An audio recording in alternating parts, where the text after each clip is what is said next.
Hey guys, it's Adam here from Dpadnews.com, and welcome to episode 2 of the Armories.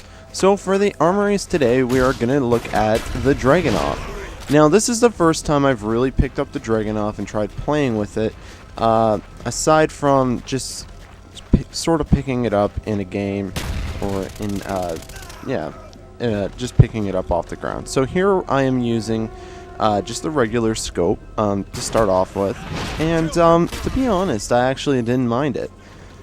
The Dragunov's not the most powerful of the sniper rifles, and it's not necessarily my favorite, but it's not the worst. It really all depends, again, on what you're using for your attachments, and obviously that's what I'm going to go through here with you today.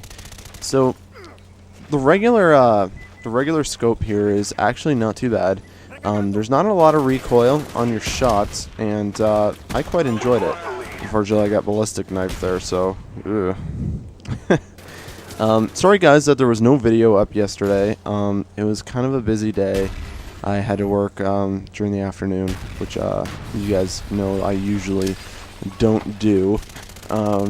So I apologize again for not having a video up, but that was just a one-time kind of thing. But anyways, so here, still using the regular scope. The accuracy on the Dragunov is pretty good. Again, I'm using the Classic Controller Pro as I usually do when I snipe. So you just kind of have to be careful. Obviously, when you're sniping on this game, it's not necessarily what it once was in Reflex. You do have to kind of do it a little more smart, opposed to how it was where you could kind of just run around with the sniper rifle in Reflex, or even in World at War, and get a lot of kills. Assault rifles are really one of the main weapons that you come across in this game. So, and so are noob tubes, apparently, as you saw there. So next we have the ACOG scope. Now the ACOG scope is my favorite attachment. It's the one I did the best with. And overall, I actually quite like the scope style. Now, for anybody who's seen me use the ACOG scope in the last video, it's definitely quite different. Now, check this out. It's red. It's a red background, and excuse me. And I felt it worked good. I got a double kill there.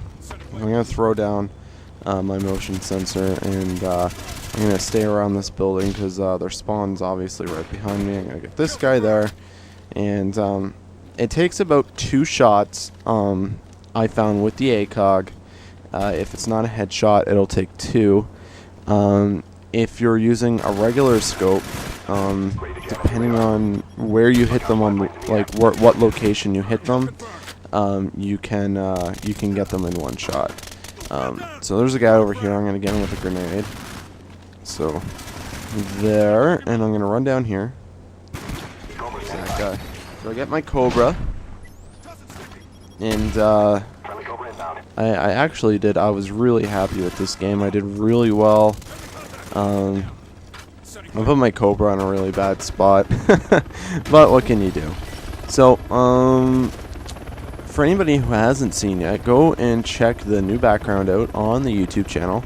I'd like to hear your thoughts, see what you guys think, if it's worth keeping, or if we should try something else, or even if you guys have any suggestions on what it should be. If you have a design that you would like to do, feel free, and you guys can just let us know, or you can email them to news@dpadnews.com and send them our way. And if we like them, and if they're really good, we'll use them as the background. So as you can see now, I have the Rolling Thunder. Now, with the ACOG scope, there is not a lot of recoil, and hip firing in this game with a sniper rifle is virtually impossible. It's not what it once was. It's just you can't rapid fire a sniper rifle, and I don't know how that guy did not die from that, but you know, whatever. So yeah, I actually missed you guys over the weekend. I was gonna make a few videos, but didn't have the time, unfortunately. But so here, this is just the worst setup I could ever think of. So I'm using the infrared scope with the silencer. Now I did record a game where I just used the infrared scope, and I did okay. For anybody who's seen any of my other sniping videos, I actually quite like using the infrared scope. The reason that guy's not coming up is because he has Ghost Pro on, and he's easy to get there once he's in Last Stand. So with the silencer, I really hate the silencer on sniper rifles. Yeah, you're concealed, but it takes at least 3 or 4 shots, depending on how far you're shooting from. 1, 2. You know, it's just, I don't know, and it gives a lot of recoil, which is something the gun didn't have to begin with, but now, of course, it's there, and that of course can pose a problem if you're up against somebody who's using a FAMAS or an AUG, and that's just not good. You never want to have that. I do not. This is the worst setup I could have thought of. And I didn't do that on purpose. I was just trying to show you guys the gun, and I thought, hey, I really like the infrared scope, and it really helps on maps like this where people can kind of blend in more with surroundings. The infrared scope, of course, will just kind of highlight them and darken out everything that is not a target. So, or a teammate. As you can see there, he's kind of brighter, and it takes a few shots, but I finally got him. But overall, I really do not like the silencer. It might be better for if you maybe have an ACOG scope and you want to try it with that, but aside from that, it's just don't even waste your time. Somebody stole my kill there with an RC car. I was like, yeah, thanks there, bud. Oh, I also have the headset now, so if you guys want me to do a review of the headset, I'd be more than happy to. If you guys, I'm getting a lot of questions about how I do the videos, what I do setup-wise. So if you guys want a video about that, I'm sure I can put that together. Just let me know in the comments. So here I'm using the variable zoom, which, if anybody's ever used, is like extremely difficult to do with the classic controller because it's a broken system.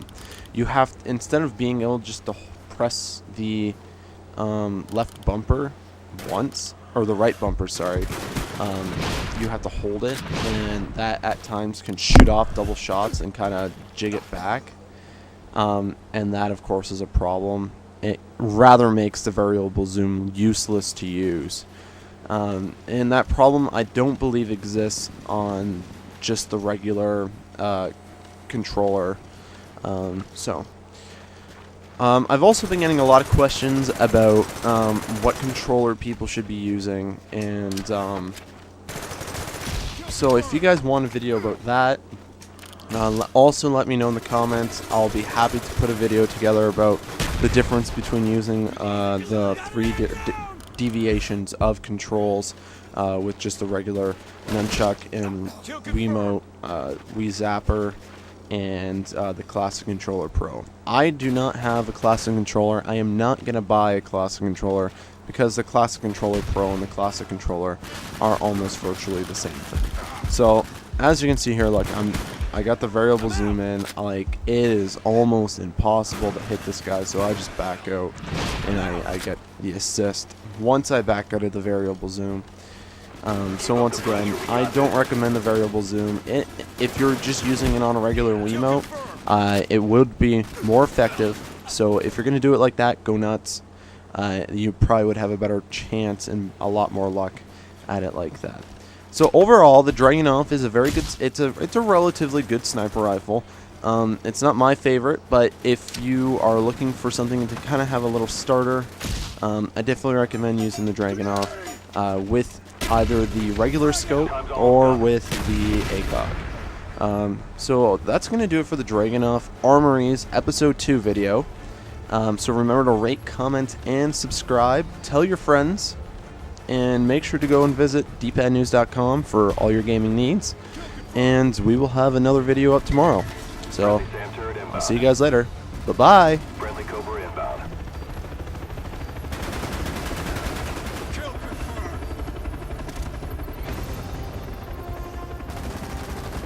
Mission accomplished.